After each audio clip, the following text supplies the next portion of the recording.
বাজে কত, 6টা বাজে 10 মিনিট বাকি এখন। চলো মা, যাচ্ছি হচ্ছে ওই বাড়িতে কীর্তনে। ব্যাগটা নিয়েছিস মা? গুড আফটারনুন সবাইকে, আমার নতুন আর একটা ব্লগে তোমাদের সবাইকে স্বাগত জানাই। এই ব্লগটা আমি বিকেল থেকে শুরু করলাম, তার আগে পর্যন্ত একটা আগের ব্লগে আমি দিয়ে দিয়েছি। তো এখন আমরা যাচ্ছি কীর্তনে, মানে ওই বাড়িতে আমাদের যেটা আর একটা বাড়ি আছে সেই বাড়িতে, মানে যেখানে আমার কাকা শ্বশুরা সবাই থাকে, ওই পাড়াতে কীর্তন হচ্ছে।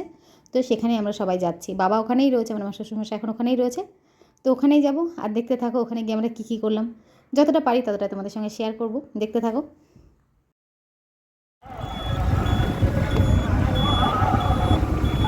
কেমন এলোগুলো হয়ে গেলো হাওয়াতে, কুকুরটা কেমন দাঁড়িয়ে আছে দেখ। ঠিক আছে ঠিক আছে, চলো মা। জলের বোতল কোথায় রেখেছিস? এনেছিস? জলের বোতলটা ভালো হয়েছে, ওর বেশ পকেটে করে নিয়ে ঘুরে বেড়াচ্ছে।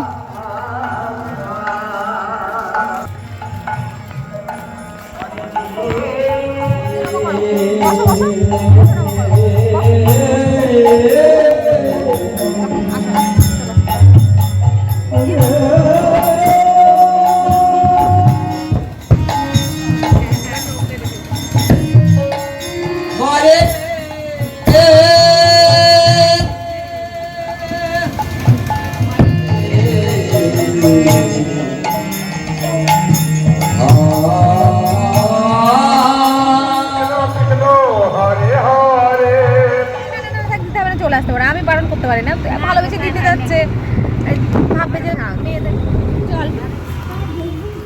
হ্যাঁ, বাজে এখন 15টা না 9টাই বেজে গেছে। ওখানে লাইট, সব লাইটগুলো জ্বলছে না, এত কারেন্টের সমস্যা হচ্ছে। তখন তো ওখানে গেলাম, দেখলে কারেন্টের কত সমস্যা, কীর্তনের ওখানে বারবার কারেন্ট চলে যাচ্ছে, বাড়িতে এসেও তাই। বাড়ি ঢুকেছি, মেয়েদের জামা কাপড় ছাপতে ছাপতে আর কারেন্ট চলে গেল। তারপরে যাই হোক, কিছুক্ষণ পরে কারেন্ট এলো। আর আমাদের ইনভার্টারটা বেশ কিছুদিন ধরে সমস্যা করছে, মানে একটা দুটো লাইট এক্সট্রা জ্বললে পরেই, এক্সট্রা না যেগুলো নর্মালি জ্বলে আমাদের বাড়িতে, সেগুলো জ্বলতে জ্বলতেই দেখছি যে বন্ধ হয়ে যাচ্ছে। তা পুরো অন্ধকার ঘুটঘুটি হয়ে গেল। তারপর আবার ওর বাবা গিয়ে মানে ওটাকে কী ঠিকঠাক করে, তারপর আবার চলে আসে। তো এখন আমি চলে এসেছি ভাত বসাতে রান্নাঘরে, ভাত বসিয়ে দিলাম। আলুর দম তো করাই আছে, আর যদি ডিম খাই তো একটু ডিম ভাজা করবো, এটাই হয়ে যাবে আমাদের। আর মেয়েরা কী করছে চলো দেখাই।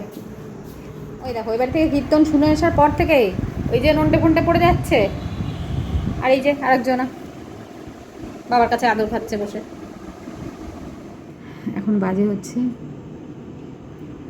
11টা, মানে 12:15 মতো। ছোটো মেয়েটা ঘুমিয়ে পড়েছে, বড়োটা শুয়ে আছে, ঘুমায়নি এখনও। আমি এখন ঘুমোতে যাবো, শুতেই যাচ্ছিলাম, ভাবলাম কিছু কথা বলি তোমাদের সঙ্গে শেয়ার করি, একটু গুড নাইট বলি, তারপরে যাই। মাঝে মাঝে ভীষণ ক্লান্ত লাগে, যে সেই বিয়ের আগে একটা লাইফ থাকে আমাদের, অদ্ভুত, সবারই থাকে বেশিরভাগই, মানে সেই নিশ্চিন্তে খেয়ে দিয়ে একটা ঘুমিয়ে পড়লাম। এখন সেই নিশ্চিন্তের ঘুম, সেটা বাচ্চা হওয়ার পর থেকে, মানে বড়ো মেয়েটা হওয়ার পর থেকে সেই নিশ্চিন্তের ঘুম আর হয়নি। ঘুমাচ্ছি, বাচ্চা ঠিক আছে কিনা, মানে ও ঠিক মতো ঘুমাচ্ছে কিনা, ওর গায়ে কাঁথাটা আছে কিনা, গা জ্বর এলো কিনা, সবসময় মানে মাথার মধ্যে থাকে। ঘুমিয়ে পড়ি তবু মাথার মধ্যে কিন্তু ওই চিন্তাটা থাকে যে বাচ্চাটা ঠিক আছে কিনা আমার। এখন তো দুটোকে নিয়ে চিন্তা সারাদিনে, সবসময় মানে কারো কাছে দিয়ে আমি নিশ্চিন্তে একটু ঘুমোতে বা রেস্ট নিতে পারি না, মানে আমার হয় না, নিজে থেকেই হয় না যে কারো কাছে দেবো দুপুরে, সে থেকে কিছুক্ষণ রাখুক তারপর আমি ঘুমাই, এটা আমি করতেই পারি না।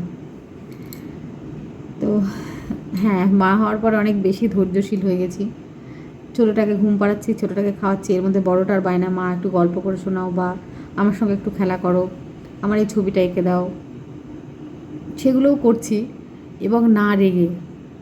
হ্যাঁ, কখনো কখনো মেজাজ হারিয়ে যায়, তবে সেটাও আমি কন্ট্রোল করি, কারণ আমি জানি ও তো ছোটো, ওকেও যদি আমি বকাঝকা করি সেটা ওর মনের উপরে একটা চাপ সৃষ্টি করবে, মানসিকভাবে ওরও খারাপ লাগবে।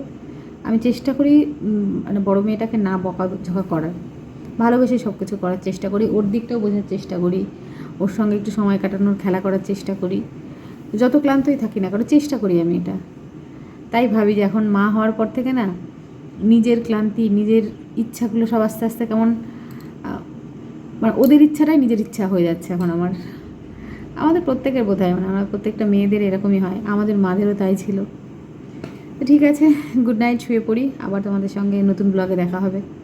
টাটা, সবাই ভালো থেকো।